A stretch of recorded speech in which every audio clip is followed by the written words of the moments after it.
America is on edge and the world is watching. Trump has launched the highest global tariff in over 80 years. And these tariffs, even though they're all around 10%, except for China, they're the highest. 10% tariff, effective tariff rates, is the highest for over 8 years. The highest effective tariff are around 1% that we know of. 10%, they're the highest. No wonder the market is actually reacting the way that it's reacting right now. So the word is not right now, Trump, after starting that trade war, now he started another war with Jerome Powell. Both survey and market-based measures of near-term inflation expectations have moved up significantly, with survey participants pointing to tariffs. The level of tariff increases announced so far is significantly larger than anticipated, and the same is likely to be true of the economic effects, which will include higher inflation and slower growth. Both survey and market-based measures of near-term inflation expectations have moved up significantly, with survey participants pointing to tariffs. The Fed chairman, the Federal Reserve is meant to be independent. But I got my thought about being independent. Over the years, we've seen the Fed doing things that actually disadvantage the low and middle class. But we'll see how this one will play out, because inflation caused by these tariffs will be here. And it's starting to trickle down. These uncertainties is starting to make the market nervous. And people are pulling out their money out of the stock market. In the American stock market, they are pulling the money, they are putting somewhere where they think it will be a little bit safer for their money. And you can't blame people for doing that, would you? Cannot. Not under these circumstances. All right. So, yeah. So right now, yeah, Donald Trump is locked in an X war with the Federal Reserve. Yeah. And before then, his eyes, the immigration, in America have been busy cracking down on innocent people, citizens, immigrants, arresting people without due processes and deporting people without due processes, arbitrary detentions. Who would want to visit there? No wonder the visitors are down. The visitors aren't coming. People are canceling their trip to America because America, in the eyes of the world, is no longer a safe place. What the markets might do if Jay Powell were fired, how would it work out? What would the president try to do? The Federal Reserve Act says, of course, and you've heard this a number of times, that the Fed governors can't be fired except for cause. The Federal Reserve Act says each member holds a term of office for 14 years unless sooner removed for cause by the president. Now, what does for cause mean? That's going to be the key here. It's undefined. Historically, courts have construed it as misconduct, incompetence, or incapacity, but it's never been litigated in terms of the Fed. The Supreme Court now considering those two cases with the National Labor Relations Board and the Merit Systems Protection Board about whether the leaders of those could be fired.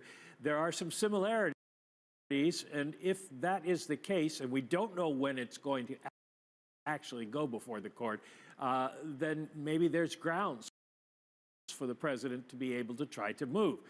If not, then here's the timeline. As Board of Governor chair, Jay Powell's term expires in May of 2026.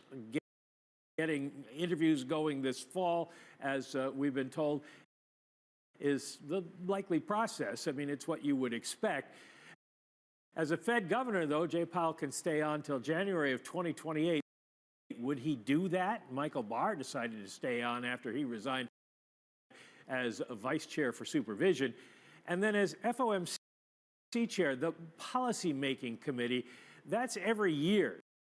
They pick a new chairman, and they always, by tradition, pick the chairman of the Fed. If the president puts somebody else in, then the members of the Open Market Committee could still pick Jay Powell. You don't have to be on the Fed to be chairman of the Open Market Committee. So there's a lot of moving parts here, but the question is, do they all come together enough that the president could get rid of Jay Powell without setting off a market tsunami? Usual coming. But I really want to make a pitch here for a second about the importance of Powell staying in his job. Look, and it's unusual coming from you. You're very critical of him. I have tangled with him on a regular basis about both regulations and interest rates. But understand this.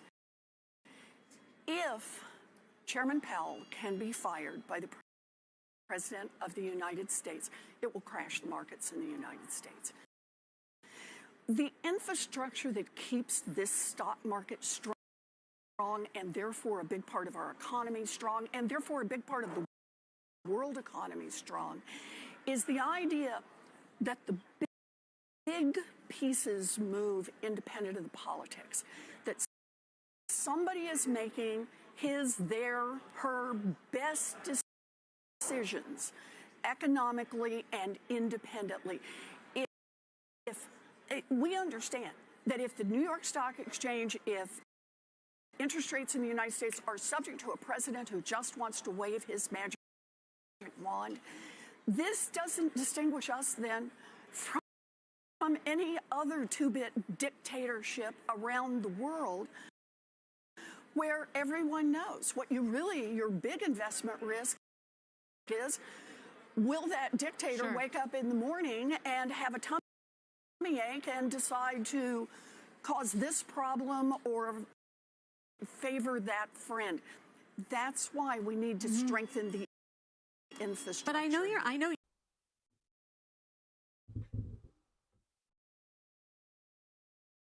Well, what did they say? They want to make America great again?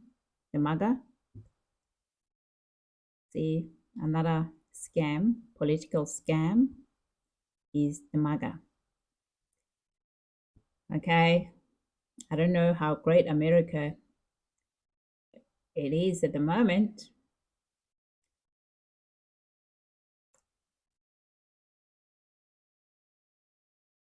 I don't know. What do you think about it? You think this is great? America great again? Even with the people that voted for him in the Nebraska and all of those farmers, they're reeling. They're crying because their stocks are not going anywhere because of these tariffs.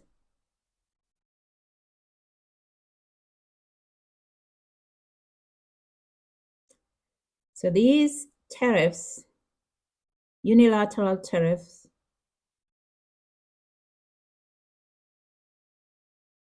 that he's actually put unilaterally to the world goods, the goods imported into USA by American business and consumers that needs them, is going to push the prices, as the economists and everybody been saying, that effective tariff rates is get passed on one-to-one to the consumers. And what it does, it will push the price up. And hence, the US Federal Reserve is not going to cut interest rate until this 90 days that he's put on hold on these tariffs, until there is assurance that he's not going to threaten the world with tariffs. Because the markets know, the business know, they're all, this 90-day period, like we are all planning for these tariffs. We know they're coming. So you've got investment in America in the stock markets, you're trying to diversify, you're trying to spread your risk. What you will do, you will actually look at your investment, you will try and pull out some and put your money somewhere you think you'll be safe for a little while until there is an assurance that there is actually a man with the full brain cells who is leading America. There is competent team that understand economy, economics 101, how it works. Then when the assurance is given to the market, maybe this will come back. But at this stage, I don't see it coming. The threat he's making, even the threat of itself, threatening the U.S. Chairman Reserve, that in itself, it's actually sending shivers in the market. And today, on the 22nd, we saw how the market responded to that, to those posts on X threatening the chairman. Too slow, you don't, respond to the market. You're too slow. Interest rate must come down. People are paying high price on eggs already. But these idiots, low competence president is telling the Fed chairman to cut the interest rate. Like I said, he had a plan. The plan was a dodgy one. He still had a plan. He still has a plan, but it's the most dodgy plan. His plan is not a conventional plan, and things won't go according to his plan because certain things they have to go his way for him, for his plan that he had to be going smoother. But here we're dealing with human beings, we're dealing with different culture, different behavior. Stock markets like humans, we all put money there because we're humans. We think differently. We form different. The risk, the appetite risk is so different for each. For people, different people have different risk factor. So when you do the stuff you do, the market will react. The psychology of the market is anxious at the moment already with these tariffs, even though there's 90-day pause, because they know they're coming. Oh yeah, they know. So this is not how you should run a financial market. It increases volatility. That's why the VIX is so high. Volatility is high in the stock market. And this threat of removing the chairman aren't going to make anyone happy, anyone at ease. And hence we saw today this decline, the stock market's dropping. Yeah.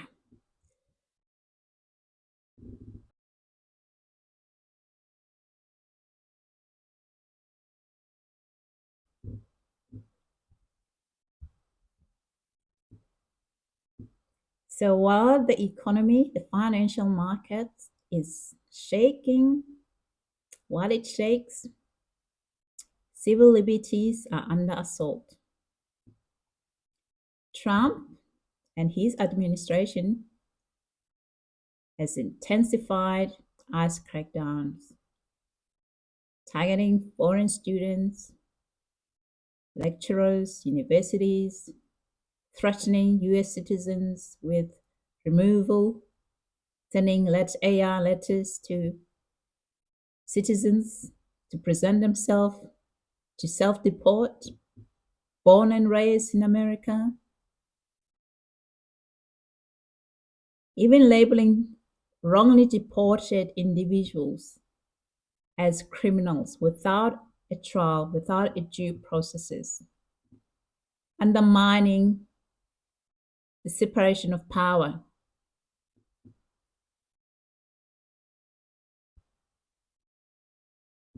Example would be this man who was wrongly deported to El Salvador and depicted as gangster because He has a tattoo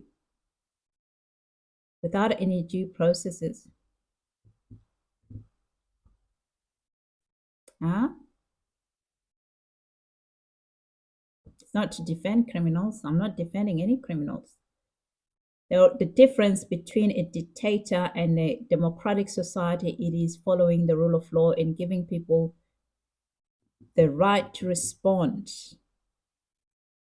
innocent until proven guilty. That's what the separation of democratic society and dictator. Here I see what I read everywhere about dictatorship, countries that employ this type of behavior. For me, as I looked as somebody who grew up in apartheid South Africa, this eco-apartheid system, you are in apartheid of Trump and Elon Musk.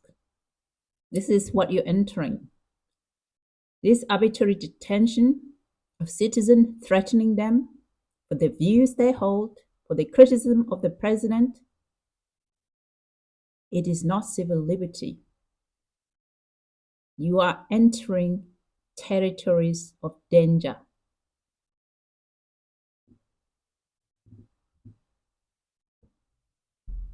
The world is now seeing USA as a very unsafe place, not welcoming. And countries have issued travel bans, warnings that you'll be arbitrarily detained. Immigrants are in fear in America.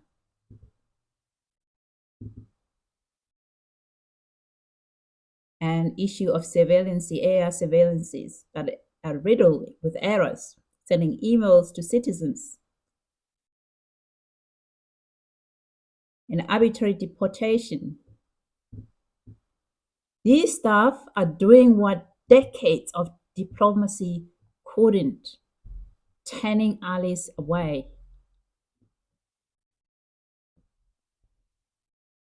As the USA isolates itself, the rest of the world is adapting. The rest of the world is looking at their risk exposure. Just like the investors are looking at their spreadsheet, what is the risk of the money being exposed to this? All the countries, the global south, the BRICS plus, are expanding. Students are shifting to other safe countries like Europe, Australia, New Zealand, Canada, UK, and trade routes are bypassing the dollar. Trump's war on the world may be a final push towards a truly multipolar era. When the nation turns its back on a global trade, civil liberty, and international students, the world doesn't wait. It moves on. Thank you guys for listening. Like, comment, share, and if you like what we're talking about here at MzansiOz Diary, please consider subscribing for real-world breakdown of geoeconomics power, civil rights, and global migration. See ya. Bye for now.